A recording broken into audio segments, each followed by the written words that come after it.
नमस्कार साथियों, आज हम नए विषय पर चर्चा करेंगे। देखिए, अभी 21 फरवरी सन 2024 को गवर्नमेंट ने अम्ब्रेला स्कीम को कंटिन्यू करने के संबंध में आदेश जारी करा है। और मैं आपको इससे पहले ये बताना चाहूँगा, जो भी जानकारी आपको इस चैनल पर मिल रही है, जो भी वीडियोज़ मिल रहे हैं, वो ऑथेंटिक जानकारी के साथ मिल रहे हैं। और जो भी अभी आपको जानकारी मिल रही है, ये गवर्नमेंट के पोर्टल से ही उपलब्ध है। ऐसा नहीं कोई भी जानकारी आपको ऐसे ही हवाई मिल जाए।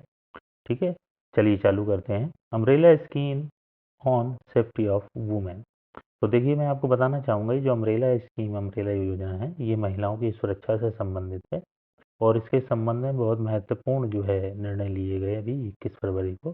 Cabinet approves continuation of the umbrella scheme at the cost of ₹1179.72 crore during the period from 2021-22 to 25-26। देखिए, 25-26 तक के लिए इसको बढ़ा दिया गया है। और इसका जो है बजट 1179.72 करोड़ रुपए लगभग रखा गया है।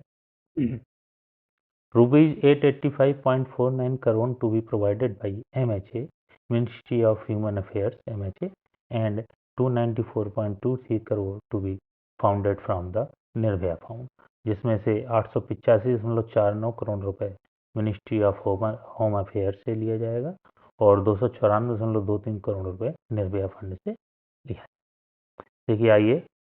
The Union Cabinet chaired by Prime Minister Shri Narendra Modi approved the proposal of Ministry of Home Affairs MHA of continuation of implementation of umbrella scheme of safety of women at the total cost of rupees 1179.72 crore during the period from 2021-22 to 2025-26।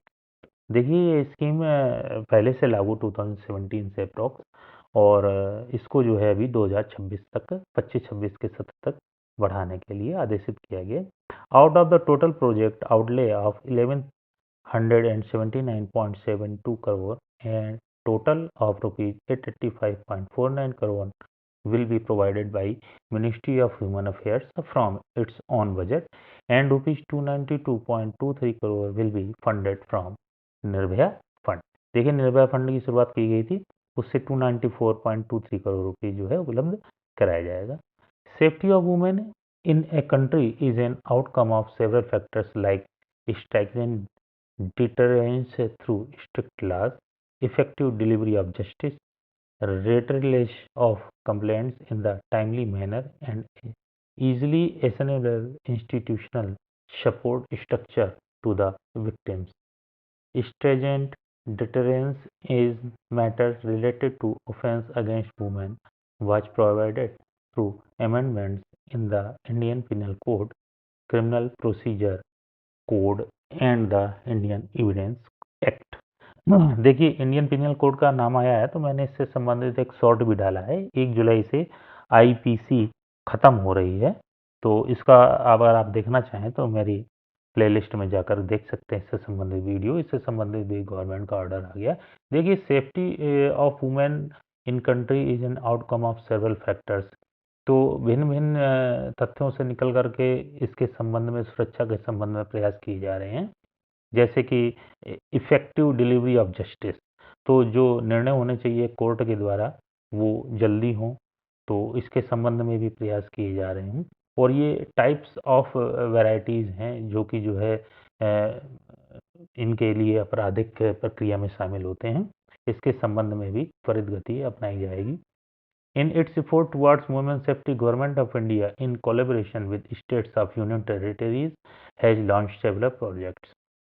तो women safety से संबंधित government India और जो state governments हैं उन्होंने भी जो है इसके संबंध में बहुत सारे प्रोजेक्ट्स लॉन्च जारी किए हैं।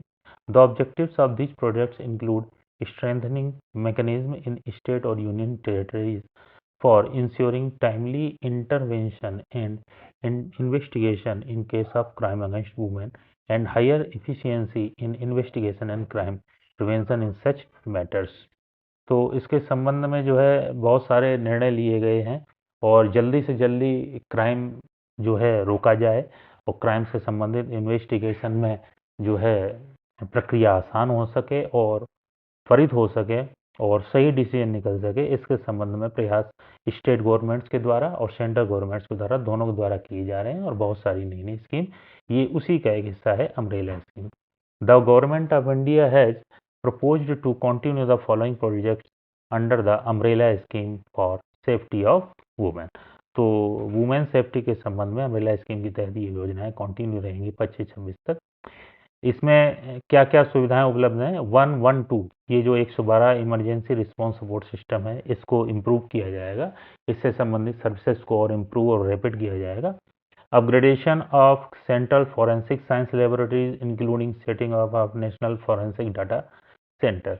तो फॉरेंसिक डाटा जो है, जो हमारा नेशनल फॉरेंसिक डाटा है, उसमें जो भी प्रक्रियाएं होती हैं किसी भी केस, किसी भी क्राइम से संबंधित, उनमें अधिक एक्यूरेसी के लिए और त्वरित स्पीड के लिए जो है प्रयास किए जाएंगे।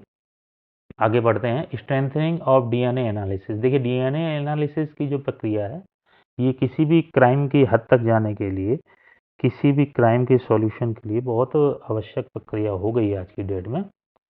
तो इसमें भी जो है प्रयास किया जाएगा कि डीएनए एनालिसिस का और cyber forensic capacities in state forensic science laboratories FSLs है, इसमें जो है इसका इम्प्रूवमेंट किया जाएगा, जो ये बजट जारी हुआ। Cyber crime prevention against women and children.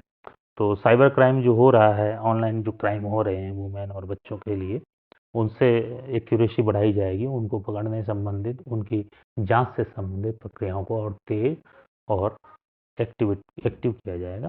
Capacity building and training of investigators and prosecutors in handling sexual assault cases against women and children. तो जो केसेस हैं बच्चों और वुमेन्स के अगेंस्ट, जो कोर्ट्स में पेंडिंग रहते हैं या जो क्राइम होते हैं, उनसे संबंधित उनके लिए capacity building and training of investigators. तो जो इन्वेस्टिगेशन टीम होगी और जो हमारे प्रोसिक्यूटर्स होंगे, उनको भी सुविधाएं मुहैया कराई जाएंगी, उनको कैपेसिटी बिल्डिंग का व्यवस्था करा जाएगा। Women help desk and anti human trafficking units.